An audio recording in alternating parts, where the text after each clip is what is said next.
पाँचको नोट 20-25 वटा हालेर हामीलाई झुक्याउन पाइन्न। मैले अघि नै पनि भनिसकेँ 5,000 भन्दा तल हामीले पैसै दिँदैन।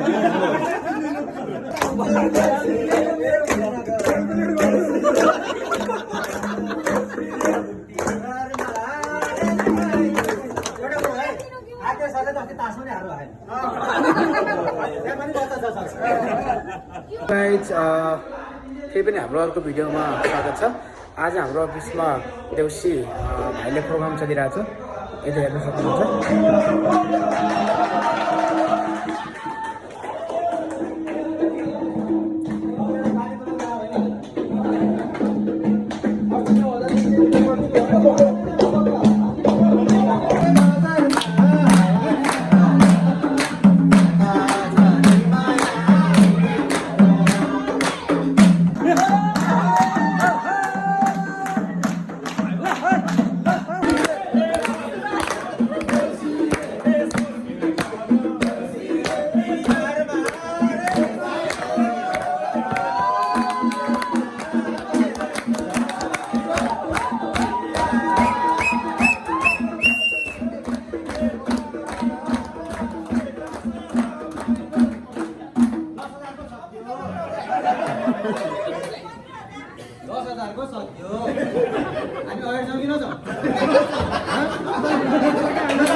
हाम्रो सिएसआरकोमा अब सिएसआरको जान्न छ हैन। अब हामी सिएसआरकोमा जान्छौँ।